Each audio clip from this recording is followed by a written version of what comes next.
សួស្តីអ្នកទាំងអស់គ្នាថ្ងៃនេះខ្ញុំមកសម្ដែងរឿងតកូនស្រីរបស់មនុស្សអាក្រក់បន្តទៀត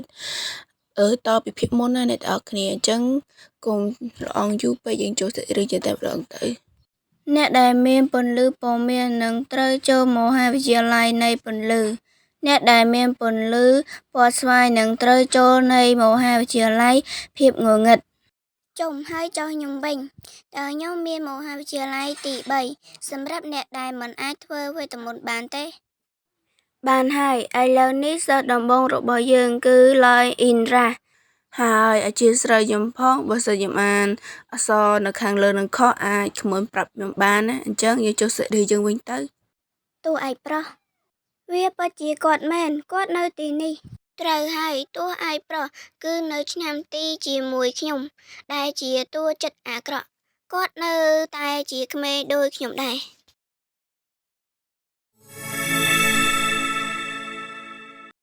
ឡយអ៊ីនវេថាមពលនៃពន្លឺហើយជាស្រ័យខ្ញុំផងព្រោះខ្ញុំអានតាមខាងពេកក៏បកទេហើយអញ្ចឹងក៏ប្រកាន់ខ្ញុំអីអញ្ចឹងចុះសាច់រឿងវិញទៅហើយយ៉ាអ្នកប្រុសឡយពិតជាសង្ហាណាស់ខ្ញុំចង់ទៅមហាវិទ្យាល័យពន្លឺដែរវេទមន្តរបស់អ្នកប្រុសឡយពិតជាអស្ចារ្យណាស់ដូចដែលខ្ញុំបានរំពឹងទុកពួកឯងចាំបាត់និយាយដែរហី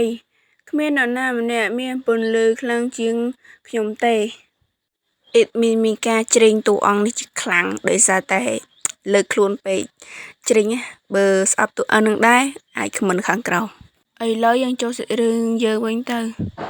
តែអាគាត់ម្នាក់ហ្នឹងមិនគួរឲ្យខ្លាចពេកទេអានតូនីខ្លាចពន្លឺម៉ូសៀនម៉ារីភាពងងឹតចេស៊ីកាថនធឺពន្លឺអេដាម៉ូធីមើលដល់វេនខ្ញុំហើយដល់វេនខ្ញុំហើយដល់វេនខ្ញុំហើយខ្ញុំមិនចេះប្រើវេទមន្តទេជួយខ្ញុំផងអ្នកណាក៏បានជួយខ្ញុំផង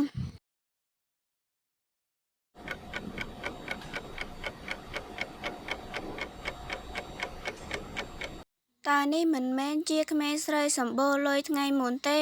ប្រកាសណាស់ថានាងមិនអាចប្រើវេទមន្តបន្តិចទេមែនទេអូត្រូវហើយខាធីរីនបាននិយាយថាគ្រាន់តែចុចលើប៊ូតុងនៅខាងក្រោមអេដាម៉ូធីមើលពន្លឺវ៉ាវដូចដែលបានរំពឹងទុកអ្នកនាងម៉ូធីមើលពិតជាមានពន្លឺខ្លាំងក្លាអស្ចារ្យឥឡូវនេះខ្ញុំអាចស្មាននៅមហាវិទ្យាល័យជាមួយអ្នកនាងម៉ូធីមើលហើយវាមិនអាចទៅរួចទេតើថាមពលរបស់នាងអាចច្រើនជាងថាមពលរបស់ខ្ញុំដោយរបៀបណាខ្លាំងទៀតទេកូនមិននឹងអួតសបើមកអូខេអញ្ចឹងរឿងយើងក៏ចប់ត្រឹមហ្នឹងហើយអធិស្ឋានខ្ញុំផងបើសិនខ្ញុំអានអក្សរខុសត្រង់ណាអីអាចខមមិនខាងក្រោមបានអញ្ចឹងចាំជួបខ្ញុំនៅវីដេអូក្រោយបាយបាយ